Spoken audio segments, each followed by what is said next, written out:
하나님의 사랑과 은혜가 우리 모두에게 넘치기를 축복합니다. 그리고 내일은 설날입니다. 설 명절입니다. 우리나라에는 이렇게 구정과 신정이 이렇게 있습니다. 1년에 꼭 새해를 2번 맞는 기분이라 마음도 더 새로워진 것 같습니다. 마치 신약과 성경에서 구약에 이 말씀이 있는 것처럼 새해를 2번 이렇게 맞이한다는 것은 조금은 번거로운 일 같지만 그러함에도 마음을 더 새롭게 하고 하나님을 영접한 우리가 이제 하나님께 감사하는 마음으로 나아가는 그런 뜻깊은 날인 줄 믿습니다. 제사가 변해서 예배가 드려집니다. 신약의 말씀을 알고 또 구약의 말씀을 우리가 알아갈 때 더 깊은 이렇게 하나님의 섭리와 그 뜻을 우리가 실상에서 경험해 갈 수가 있기 때문입니다. 우리 안에서 이 성령이 역사하십니다. 그래서 때를 빌어서 우리가 마음을 새롭게 하는 것은 언제나 감사한 일이 되기를 원하는 것입니다. 이렇게 때가 있을 때마다 명절 때나 설날 때, 추석 때 이럴 때가 찾아오지 않습니까? 그럴 때마다 우리가 이렇게 마음을 새롭게 다잡을 수 있는 그런 기회로 도구 삼아 나아가는 것입니다. 예수님께서도 명절에 예배하러 올라온 사람을 바라보고 인자가 영광을 얻을 때가 왔다고 말씀하지 않습니까? 요한복음 12장 20절에서 23절까지의 말씀입니다. 오늘 요한복음 12장의 말씀을 이렇게 좀 더 구체적으로 이제 보게 되겠는데요. 요한복음 12장에 예수님께서 이렇게 명절에 예배하러 올라온 사람 중에 헬라인 몇이 있는데 21절에 그들이 갈릴리 벳세다 사람 빌립에게 가서 청하여 이르되 선생이여 우리가 예수를 배우고자 하나이다 이렇게 하니까 22절에 빌립이 앙드레에게 가서 말하고 안드레와 빌립이 예수께 가서 여쭈니 예수께서 대답하여 이르시되 인자가 영광을 얻을 때가 왔도다 이렇게 말씀하시는 것입니다. 명절에 예배하러 올라온 헬라인, 이 헬라인은 오늘날 이방인 같은 우리와 같습니다. 우리가 똑같이 이렇게 생각하면 됩니다. 이 오늘과 같은 이런 명절 때 올라온 헬라인, 이방인에게 이 몇 사람과 또 제자들에게 예수님께서 이렇게 말씀하고 계시는 것입니다. 예수께서 대답하여 이르시되 인자가 영광을 얻을 때가 왔도다. 인자라는 것은 그 말 그 뜻대로 사람의 아들이라는 뜻입니다. 인자, 사람 인자의 아들 자자 아닙니까? 그래서 인자라는 것은 사람의 아들 이렇게 뜻을 가지고 있습니다. 예수님도 우리와 그 똑같은 모양으로 이 세상을 왔음을 지금 말하고 있는 것입니다. 명절에 이방인 같은 우리가 찾아오자, 명절에 이방인 같은 우리가 찾아오자 예수님께서 인자가 영광을 얻을 때가 왔다고 이렇게 말씀하고 계시는 것입니다. 영광을 얻을 때가 왔다. 6월절 날 이 명절에 예수님께서 영광을 얻기 위해서 오셨습니다. 그런데 이 영광이 대체 무엇입니까? 계속해서 다음 구절 말씀을 보도록 하겠습니다. 요한복음 12장 24절입니다. 내가 진실로 진실로 너희에게 이르노니 한 알의 밀이 땅에 떨어져 죽지 아니하면 한 알 그대로 있고 죽으면 많은 열매를 맺느니라. 진실로 진실로. 성경에서 이렇게 2번 강조한다는 것은 정말로 중요하다는 그런 말씀입니다. 진실로 진실로. 중요하기 때문에 이제 강조해서 말하는 거예요. 진실로 진실로. 한 알의 밀이 땅에 떨어져 죽지 아니하면 비유의 말씀을 주시고 계시는 거예요. 이것이 무슨 말입니까? 한 알의 밀이 땅에 떨어져 죽는다. 죽으라는 것입니다. 아니, 내가 죽으라는 말입니까? 한 구절 더 보겠습니다. 25절의 말씀입니다. 자기의 생명을 사랑하는 자는 잃어버릴 것이요, 이 세상에서 자기의 생명을 미워하는 자는 영생하도록 보존하리라. 명절에 정말 엄청난 말씀을 하고 계십니다. 진리를 알지니 진리가 너희를 자유롭게 하리라. 영안을 열어 하나님의 말씀을 성령으로 받으시기 바랍니다. 자기의 생명을 사랑하는 자는 잃어버릴 것이요, 예수가 그리스도가 되셨습니다. 그래서 우리가 예수 안에 있는 생명 그리스도를 만나야 합니다. 진리를 만나면 깨닫게 되어 있습니다. 자기의 생명을 사랑하는 자는 잃어버릴 것이요, 자기의 생명, 자기의 생명입니다. 하나님으로부터는 새 생명이 아니라 자기의 생명, 옛 사람의 모습, 옛 사람의 생명입니다. 영접하는 자, 곧 그 이름을 믿는 자는 하나님의 자녀가 되는 권세를 주셨으니, 이 세상에서 자기의 생명을 미워하는 자는, 곧 옛사람의 자기 생명을 미워하는 자는 영생하도록 보존하리라. 하나님의 말씀입니다. 옛사람 사망의 몸, 죄의 몸을 십자가에 못 박았으므로 하나님의 새로운 생명이 찾아오십니다. 자기의 생명을 사랑하는 자는 잃어버릴 것이요, 이 세상에서 자기의 생명, 옛사람 사망의 몸, 죄의 몸을 미워하는 자는 영생하도록 보존하리라. 이것이 진리입니다. 곧 이것을 믿음으로 말미암아 예수는 그리스도, 우리를 구원하신 구세주를 믿는 것입니다. 정말 예수님은 이 부분에서도 있어서 그 인간의 몸으로 오셨기 때문에 내 마음이 괴롭다고 말씀하십니다. 그래서 하나님 아버지 살려달라고 예수님도 말씀하십니다. 연약한 그 인간의 모습을 나타내기도 합니다. 하지만 내가 이를 위하여 이때에 왔다고 다시 마음을 가다듬고 말씀하시는 것입니다. 성령이 예수님을 함께하고 계시기 때문입니다. 요한복음 12장 27절 28절의 말씀입니다. 지금 내 마음이 괴로우니 무슨 말을 하리요? 예수님이 말씀하시는 거예요. 아버지여, 나를 구원하여 이때를 면하게 하여 주옵소서. 그러나 내가 이를 위하여 이때에 왔나이다. 아버지여, 아버지의 이름을 영광스럽게 하옵소서 하시니 이에 하늘에서 소리가 나서 이르되 내가 이미 영광스럽게 하였고 또 다시 영광스럽게 하리라 하시니, 하늘에서 음성이 들려옵니다. 명절을 맞아 마음을 더 새롭게 한다는 것이 무엇입니까? 인자의 영광이 드러나는 것입니다. 내가 죽고 내가 사는 예수 그리스도의 은혜로 구원을 받았습니다. 이것이 영광입니다. 명절이라 우리가 오랜만에 가족 친지를 만납니다. 맛있는 음식도 먹고 여러 가지 얘기들도 오고 갈 것입니다. 근데 거기서 싸움도 일어납니다. 오랜만에 만났기 때문에. 믿는 우리는 이제 무엇이 드러나야 합니까? 우리의 그 옛사람의 모습이 그대로 또 그 명절에 오랜만에 만났는데 드러나야 합니까? 그렇지 않습니다. 이제는 내가 죽고 인자의 영광이 나타나기를 원합니다. 주님이라면 어떻게 하셨을까? 이 생각을 하십시오. 주님이라면 어떻게 하셨을까? 그분이 함께한 우리의 삶의 경험을 통해서도 거듭날 수가 있는 것입니다.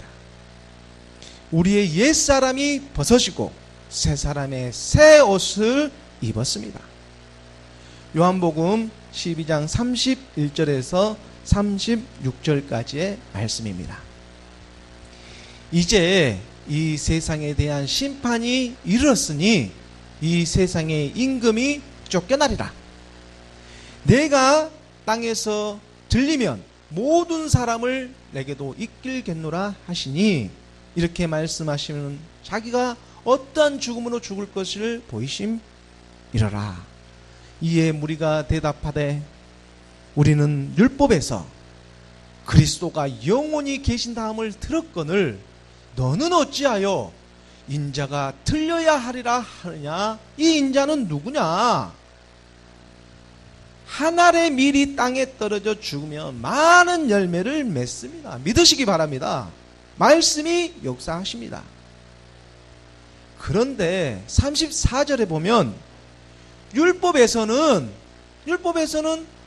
그리스도가 들리지 않아도, 인자가 들리지 않아도 그리스도가 영원히 계신다고 이렇게 가르칩니다. 인자가 들리지 않아도. 오늘날에 많은 교회가 이 율법에만 머무르고 정작 십자가로 가지 않으신 그 예수님을 실상에서 전하고 있지는 않는지, 인자가 들려야 하는 것처럼 우리의 옛사람을 그리스도와 함께 십자가에 못 박았음을 선포하며 나아가야 합니다.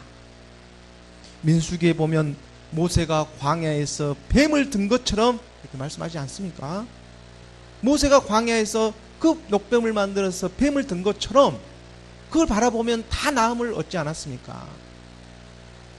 그것처럼 예수도 들려야 한다고 이렇게 말씀하고 있는 것입니다. 어찌하여 인자가 들려야 하리라 하느냐? 이 인자가 누구냐? 인자가 누구입니까? 35절 36절의 말씀입니다. 예수께서 이르시되 아직 잠시 동안 너희 중에 있으니, 잠시 동안이에요. 빛이 있을 동안에 다녀 어둠에 붙잡히지 않게 하라. 어둠에 다니는 자는 그 가는 곳을 알지 못하느니라. 36절의 말씀에 너희에게 아직 빛이 있을 동안에 빛을 믿으라. 그리하면 빛의 아들이 되리라. 인자는 빛을 믿는 빛의 아들들입니다. 이걸 인자라고 합니다. 자기의 지식과 생각에 그 율법으로 믿어지는 믿음이 아니라 말씀으로, 복음으로 나아지는 믿음입니다. 내가 죽고 진정으로 내가 사는 믿음 말입니다. 그리스도와 함께 다시 사는 저와 여러분이 되기를 간절히 소원합니다. 아직 빛이 있을 동안에 빛을 믿으라. 그리하면 빛의 아들이 되리라. 하나님의 은혜로 새롭게 되어집니다. 오늘 본문 사도행전 그 10장의 말씀도 이 율법적인 가정에서 복음적인 가정으로 새롭게 변화되어지는 고넬료의 가정을 우리는 말씀에서 발견할 수가 있습니다. 이방인이며 로마의 백부장 고넬료는 유대인처럼 경건하게 하나님을 경외하며 예배하는 사람이었습니다. 사도행전 10장 2절의 말씀입니다. 사도행전 10장 2절에 그가 경건하여, 고넬료입니다, 온 지방과 더불어 하나님을 경외하며 백성을 많이 구제하고 또 하나님께 항상 기도하더니, 고넬료는 정말로 그 선한 일도 많이 하고 구제도 참 많이 한 사람입니다. 하지만 그는 아직 성령이 임하지 않았습니다. 여느 그런 유대인들과 마찬가지로 그저 이렇게 율법 안에서 믿고 있는 그런 믿음의 모습입니다. 바리새인과 서기관들도 하나님을 믿지 않은 것이 아닙니다. 하나님을 믿긴 믿었는데 이 자기 생각과 자기 의지로 믿었습니다. 하나님의 말씀을 거듭나지 못한 사람의 생각으로 이 평가절하에서 믿고 있는 것입니다. 하나님의 말씀을 자기의 생각으로 믿고 있는 것이죠. 그래서 하나님의 은혜를 헛되이 받아서는 안 됩니다. 그러다 보니 이게 실상으로 예수님이 오시자 그분을 알아보지 못하고 그분이 하나님의 아들 그리스도라는 것을 믿을 수가 없는 것입니다. 고린도전서 2장 13절의 말씀입니다. 고린도전서 2장 13절의 말씀에 우리가 이것을 말하거니와 사람의 지혜가 가르친 말로 하지 아니하고 오직 성령께서 가르치신 것으로 하니 영적인 일은 영적인 것으로 분별하느니라. 하나님의 영이 아니면 하나님의 일을 어떻게 알아보겠습니까? 그러니까 그들은 하나님을 믿는다고 하면서도 어떤 그 신화와 족보 또 하나의 우상으로 믿고 있는 것에 지나지 않은 것입니다. 지금이라도 정말 늦지 않았습니다. 예수가 그리스도라는 진리를 받아들이고 각각 그 믿음으로 회개하며 나아갈 때 용서하지 못할 일이 이 세상에 없습니다. 그것뿐입니까? 그뿐만이 아니라 성령의 그 선물까지 받게 되는 것입니다. 성령의 선물은 정말로 신령한 것입니다. 세상에서 가질 수 없는 그 신령한 것이 이제 보이기 시작하고 깨달아져 가고 기쁨이 우리 가운데 실상에서 임하기 시작하는 것입니다. 사도행전 2장 38절의 말씀입니다. 베드로가 이르되 너희가 회개하여 각각 예수 그리스도의 이름으로 세례를 받고 제사함을 받으라. 그리하면 성령의 선물을 받으리라. 성령의 선물을 받게 되는 것입니다. 성령이 임하여 실상에서 믿어지는 믿음이 우리의 믿음이 되기를 원합니다. 이런 마음으로 백부장 고넬료는 기도와 구제를 하였음이 분명합니다. 고넬료는 백부장이었습니다. 백부장의 믿음이 있었습니다. 백에서 시작하는 믿음이 있었다는 것입니다. 보지 않고 믿는 믿음 말입니다. 아브라함도 이삭을 100세에 낳습니다. 하나님의 언약의 말씀으로 낳게 되는 것입니다. 그리고 마침내 그의 기도를 들으시고 복음이 찾아옵니다. 그리스도를 만나고 음식을 같이 먹은 베드로를 통해 성령의 사역이 일어나고 있습니다. 세상 가운데 살아가지만 결코 세상에 속하지 아니하고 하나님께 속하려는 이유입니다. 영적인 사람이라는 뜻입니다. 고린도전서 2장 14절의 말씀입니다. 고린도전서 2장 14절의 말씀에 육에 속한 사람은 하나님의 성령의 일들을 받지 아니하나니 이는 그것들이 그에게는 어리석게 보임이요 또 그는 그것들을 알 수도 없으니 그러한 일은 영적으로 분별되기 때문이라. 사람들이 나무에 달아 죽인 예수를 하나님께서 주와 그리스도가 되게 하셨습니다. 죽은 자 가운데서 사흘 만에 다시 살리시고 다시 나타내셨습니다. 이것이 믿어지십니까? 내 자신을 보십시오. 우리가 이 일의 증인이다. 지금 증거하고 있는 것입니다. 뿐만 아니라 이제 살아있는 자와 죽은 자의 재판장이 되셨다는 어마어마한 말씀을 전하고 있는 것입니다. 사도행전 10장 42절의 말씀입니다.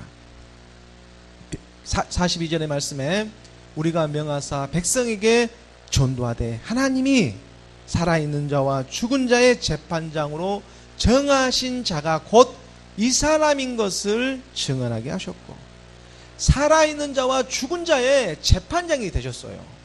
지금 살아있을 때 우리를 재판할 뿐만 아니라 우리가 이 육의 몸을 벗을 때에도 지금 하나님은 재판하고 계시다는 거예요. 고넬료 집에 모여있는 모든 사람들에게 예수가 그리스도가 되셨음을 이미 되셨습니다. 이렇듯 담대히 선포하고 복음을 전하고 있습니다. 그는 이제 우리의 재판장이 되셨다. 그리고 거기서 이 말씀이 믿어지는 놀라운 그 성령의 역사가 일어납니다. 사도행전 10장 44절 오늘 본문의 말씀입니다. 함께 봉독하겠습니다. 시작. 베드로가 이 말을 할 때에 성령이 말씀 듣는 모든 사람에게 내려오시니 베드로가 복음을 전하고 있을 때에 성령의 이렇게 말씀을 듣는 모든 사람에게 내려오고 계십니다.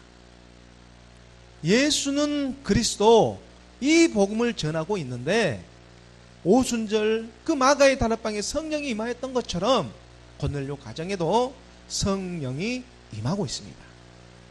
이것은 베드로의 의지와 상관이 없습니다. 믿음은 들음에서 나고 들음은 그리스도의 말씀이라. 말씀을 전하고 듣는 것이 그래서 무엇보다도 중요합니다. 말씀을 전하고 들을 때에 이 성령의 역사가 가장 많이 일어나기 때문입니다. 우리가 예배를 중요하게 생각하고 모이기에 힘쓰는 것도 다 이러한 이유입니다. 세상 가운데 지치고 또 힘들더라도 하나님의 말씀으로 다시 회복되어져 가는 것이 바로 영적인 하나님의 사람인 것입니다. 요한복음 6장 63절의 말씀에 살리는 것은 영이니 육은 무익하니라. 내가 너희에게 이른 말은 영이요 생명이라. 또한 하나님의 말씀을 전하고 들을 때에 누가 전하고 또 어떤 자세로 듣느냐 하는 것 또한 중요합니다. 분별의 영이 우리에게 임하기를 원합니다. 고넬료 가정에는 하나님의 영이 임한 베드로를 통해서 말씀이 선포되고 있습니다.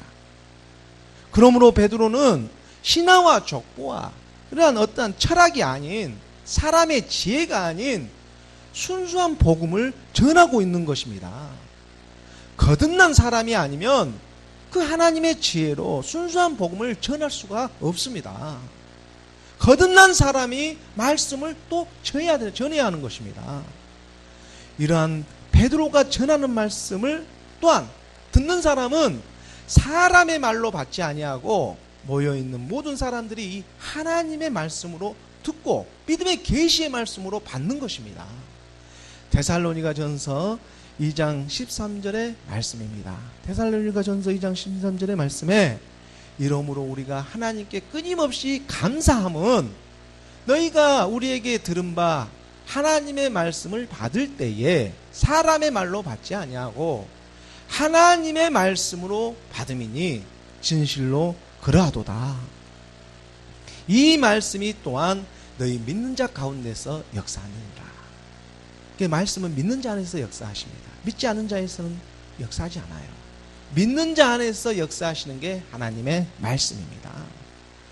그러므로 우리가 하나님의 말씀을 받을 때에 사람의 말로 받지 아니하고 하나님의 말씀으로 받기를 원합니다. 세상 가운데에서는 우리가 연약하고 비록 보잘것없이 이렇게 보일지는 모르지만 순수하게 믿는 믿음 가운데서 하나님의 말씀은 반드시 역사하고 계시기 때문입니다. 누가 뭐라고 해도 순수하게 믿는 믿음이 중요합니다. 그렇다고 해서 사람을 믿는 것이 아닙니다. 목사를 믿는 것도 아닙니다. 그랬다가는 금방 실족하고 마는 것이 이 세상의 일이지 않습니까? 믿을 사람을 믿어야 합니다. 어떻게 사람을 믿고 어떻게 목사를 믿습니까? 최근에 뉴스를 한번 보십시오. 얼마나 험악한 일들이 이 세상에 버섯이 일어나고 있습니까?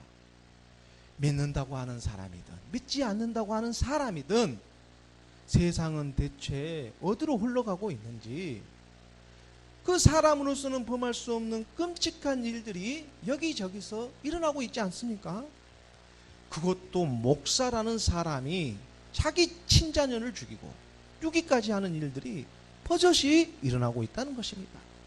정말로 그 사람은 거듭난 사람입니까? 이러한 일들이 예사온 일이 아닙니다.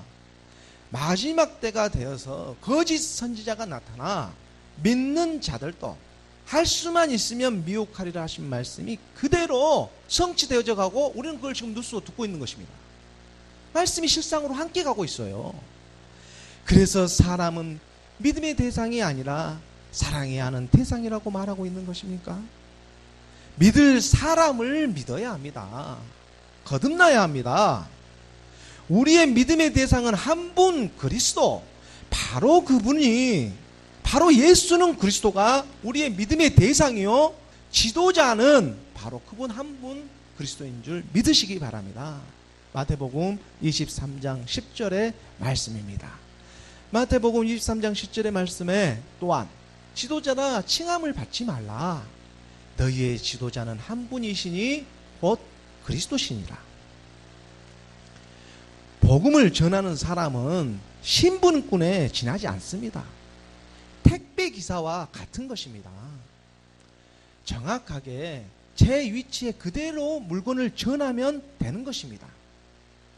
근데 전하다가 그만 그 물건이 탐나게 보인다고 자기가 가지면 되겠습니까? 그러면 절도와 강도예요. 거짓 선지자가 되고 마는 것입니다. 순수한 믿음을 지키시기를 원합니다. 하나님의 영이 임하면 순수한 믿음을 지킬 수가 있습니다. 미혹의 때에 하나님의 말씀으로 기도로 바로 서는 저와 여러분이 되기를 예수 그리스도 이름으로 선포합니다. 본문 말씀 사도행전 10장 45절의 말씀입니다. 10장 45절의 말씀 함께 봉독하겠습니다. 시작. 베드로와 함께 온 할례 받은 신자들이 이방인들에게도 성령 부어 주심으로 말미암아 놀라니. 요바로부터 베드로와 함께 온 그 신자들이 있었습니다. 베드로는 지금 요바로부터 고넬료의 청함을 받고 지금 가이사랴로 왔지 않습니까? 그래서 고넬료 가정에서 지금 예수 그리스도의 복음을 전하고 있는 중에 성령이 임했습니다. 이 요바로부터 같이 온 그 베드로가 올 때 요바에서 같이 온 그런 유대인들이 있었습니다. 그들은 할례를 받은 그러한 전통 유대인들이었습니다.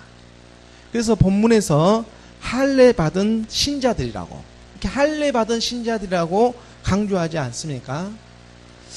그들에게 있어서 이 할례를 받았다는 것은 유대인들에게 있어서 하나님의 그 선민, 택한 민족이라는 강한 자부심의 상징이기도 하였습니다.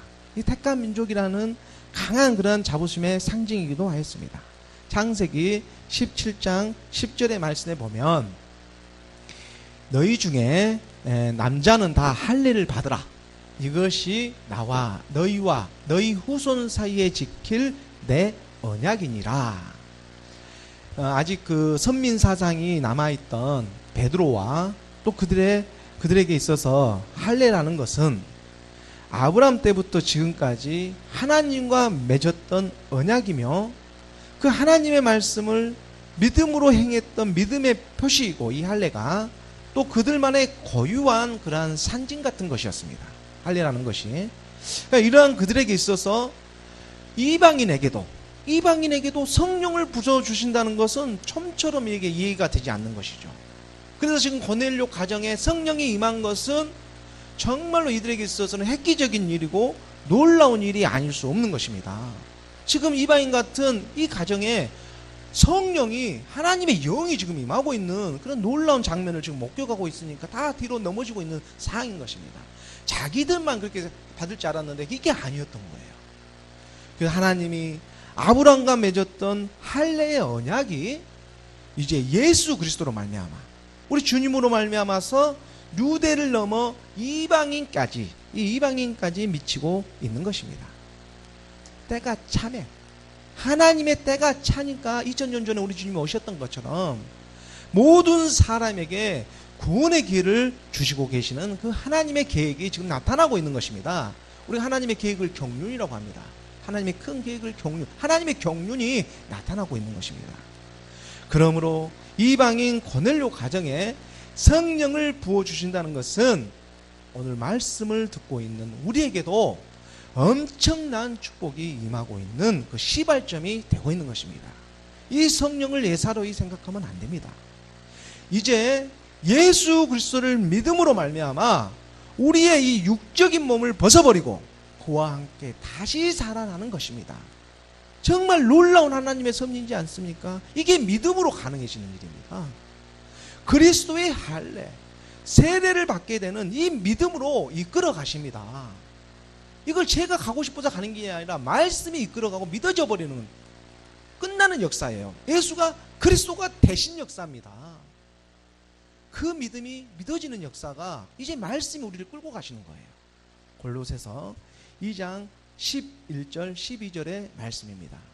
또 그 안에서 너희가 손으로 하지 아니한 할례를 받았으니 믿음으로 하지 않습니까? 이제 손으로 할 할례가 없어요. 곧 육의 몸을 벗는 것이요 그리스도의 할례니라. 그리스도의 할례. 너희가 세례로 그리스도와 함께 장사되고 또 죽은 자들 가운데서 그를 일으키신 하나님의 역사를 믿음으로 말미암아 그 안에서 함께 일으키심을 받았느니라. 말씀이 발견됩니다. 그와 함께 죽고 그와 함께 다시 사는 믿음이 우리의 믿음입니다. 그와 함께 죽고 그와 함께 다시 살았다는 이 믿음, 예수는 그리스도라는 이 복음을 믿음으로 성령이 임하고 이제 믿어지는 믿음이 우리를 이끌어 가시는 것입니다. 우리는 이분에게 모든 것을 맡기는 일을 하는 것입니다. 우리는 이분에게 모든 것을 의지하고 맡기는 것입니다. 이 일이 우리가 해야 될 일이에요. 그러면 말씀이 역사하십니다. 계속해서 사도행전 10장 46절의 말씀입니다. 10장 46절의 말씀 함께 봉독하겠습니다. 시작. 이는 방언을 말하며 하나님 높임을 들음이로라. 오순절 그 마가의 다락방에 주님께서 승천하시고 그 마가의 다락방에 다시 오신다는, 그 성령이 오실 거다 임하신다는 그 마가의 다락방에 모여있는 사람들에게 성령이 임하여 방언을 말하였던 것처럼 고넬료 가정에 모여있는 사람들에게도 성령이 임하고 방언을 말하며 하나님을 찬미하고 높이는 소리를 듣게 되었습니다. 하나님이 임한 사람들에게는 비슷한 모습이 있습니다. 그것은 자기 자신을 높이는 것이 아니라 하나님을 높이고 찬양하게 된다는 것이 공통점입니다. 어디 한 곳 의지할 곳 없던 우리에게 하나님이 순수한 복음으로 찾아오시고 만나주십니다. 세상에서는 이리 치이고 저리 치이고 부서지고 넘어진 우리를 만나주시는 주님, 그 기쁨으로 말미암아 나도 모르게 내 속에서 뜨거운 눈물이 흘러나옵니다. 말씀 안에서 얼마나 큰 위로가 되는지 모릅니다. 그분만이 알아주는 것처럼 말입니다. 하나님의 비밀입니다. 그분만이 내 마음을 알아주고 있는 것처럼 이 세상 사람 그 누구도, 내 부모도 내 친자식도 알아주지 못하지만 그분만은 내 마음을 알아준다는 것을 느끼기 시작하는 것입니다. 무언가를 해주고 받아서가 아니라 그저 나를 만나주시고 알아주신다는 기쁨 말입니다. 세상에 그 무엇과도 바꿀 수가 없습니다. 성령을 경험한 사람들은 대부분 이러한 소중한 기억이 있을 것입니다. 하나님을 만난 이 첫사랑의 기억이 복음으로 말미암아 성령이 임한 것입니다. 복음으로 말미암아, 말씀으로 말미암아 성령이 임하게 된 것입니다. 고린도후서 1장 3절 4절의 말씀입니다. 찬송하리로다. 그는 우리 주 예수 그리스도의 하나님이시요 자비의 아버지시요 모든 위로의 하나님이시며 우리의 모든 환난 중에 우리를 위로하사 우리로 하여금 하나님께 받는 위로로서 모든 환난 중에 있는 자들을 능히 위로하게 하시는 이시로다. 어떤 환난도 모든 환난 중에 우리를 능히 위로하고 계시는 것입니다. 이 말씀이 우리의 말씀으로 받아지기 시작하는 것입니다. 그 누구도 이 말씀에 예의가 될 수가 없습니다. 주 예수 그리스도의 하나님이시오. 주 예수 그리스도의 하나님이십니다. 자비의 아버지, 위로의 하나님, 바로 그분을 찾습니다. 그가 바로 높임을 받기에 합당하신 분이십니다. 찬양받기에 합당하신 분이십니다. 그래서 그분을 믿으시기 바랍니다. 그러므로 우리는 그분을 높이기에 주저하지 않습니다. 그분은 우리를 환난 중에 만나주시고 또 위로가 되어주시고 결국에는 우리의 아버지가 되어주시기 때문입니다. 사실이 이러한데 어찌 그분을 사랑하지 않고 배길 수가 있겠습니까? 우리의 형편과 처지가 아무리 어렵더라도, 세상은 우리를 아무리 힘들게 할지라도, 그럼에도 불구하고 하나님 아버지 사랑합니다. 이 고백이 나오기를 원합니다. 하나님 아버지 사랑합니다. 이 고백이 내 입술에서, 내 마음 심령 가운데서 흘러나오기를 원하는 것입니다. 세상은 나를 죽으라고 하는데, 그런데 감사합니다. 하나님 사랑합니다. 역설적으로 이게 나오기 시작하는 거예요. 놀라운 하나님의 성령의 역사입니다. 믿지 않았을 땐 도무지 세상의 구렁텅이에 더 빠져나갈 것인데, 이제는 돌이킬 줄 알았어요. 하나님의 성령이 우리 가운데 임하기 때문입니다. 그래서 어떤 환난, 기근, 모든 환난 중에 있는 자들을 위로하시는 그분이 내 아버지가 되신다는 걸 나는 믿기 때문입니다. 우리는 그분을 내 아버지로, 우리의 주님으로 믿으시기는 그런 성령의 역사가 일어나기 시작하는 것입니다. 이것이 바로 기적입니다. 이 고백을 하면 하나님 아버지 사랑합니다, 하나님 아버지 사랑합니다 고백하고 결단하는 마음에 악한 영은 반드시 떠나갑니다. 그리고 하나님이 새 힘을 부어주십니다. 새 생명을 주기 시작한다는 것입니다. 하나님의 은혜로 새롭게 되는 것입니다. 사도행전 10장 47절의 말씀입니다. 사도행전 47절의 말씀 10장 함께 봉독하겠습니다. 시작. 이에 베드로가 이르되 이 사람들이 우리와 같이 성령을 받았으니 누가 능히 물로 세례 베품을 금하리요 하고, 베드로 사도가 전하는 복음을 타고 성령이 임하였습니다. 하나님의 영이 임한 베드로 사도의 그 복음을 타고 성령이 지금 임하였습니다. 복음에는 하나님의 의가 나타나서 믿음으로 믿음에 이르게 하나니 기록된 바 오직 의인은 믿음으로 말미암아 살리라. 믿으려 하는 심령 가운데 성령을 기름 부어 주십니다. 어떠한 특권이 있어서 받는 것이 아니라 예수가 그리스도라는 그 복음을 순수하게 믿음으로 이제 유대인이나 헬라인이나 누구에게나 성령이 임한다는 사실을 발견하게 되었습니다. 그러므로 물로 세례를 베푸는 것을 누가 금하겠느냐고 말하고 있는 것입니다. 행위에 있지 않다라는 것을 말하고 있는 것입니다. 우리가 이것을 하면은 성령이 임해야 되는데 그런 어떤 행위에 있지 않다. 준다고 한들 주지 않는다고 한들 베드로에 통해서 하나님이 역사하시는 그 성령은 누가 막을 수가 있겠느냐. 이걸 지금 말씀을 하고 있는 것입니다. 고린도전서 12장 13절의 말씀입니다. 고린도전서 12장 13절의 말씀에 우리가 유대인이나 헬라인이나 종이나 자유인이나 다 한 성령으로 세례를 받아 한 몸이 되었고 또 한 성령으로 성령을 마시게 하셨느니라. 영을 마시게 하셨습니다. 유대인이나 헬라인이나 종이나 자유인이나 그 누구에게나 예수 그리스도가 만유의 하나님 우리 주 재판장이 되셨기 때문입니다. 유대인들이 언약의 징표를 할례를 받았던 것처럼 오늘날 우리도 물 세례를 통해서 예수 그리스도를 믿음으로 증거를 지금 삼고 있는 것입니다. 주도 한 분이시요 믿음도 하나요 세례도 하나요. 한 성령 안에서 오늘 또 부르심의 소망에 응답되어주고 있습니다. 예수 그리스도를 믿음으로 모이기에 힘쓰는 것, 이것 자체가 믿음의 증거가 되고 있기 때문입니다. 인천공항을 보았더니 연휴라 구정이라 예배도 빠지고 예국으로 나가려는 사람들로 인산일행을 이루고 있다고 합니다. 경기가 어렵다고 힘들다고 하지만 이것은 다 없는 사람들의 얘기인 것 같아 조금은 우울하고 씁쓸하기까지 합니다. 바로 어제 우리의 모습인 것 같아서 말입니다. 지난날의 우리의 모습이 이제 하나님의 사랑으로 말미암아 지워져 버렸습니다. 골로새서 2장 14절의 말씀입니다.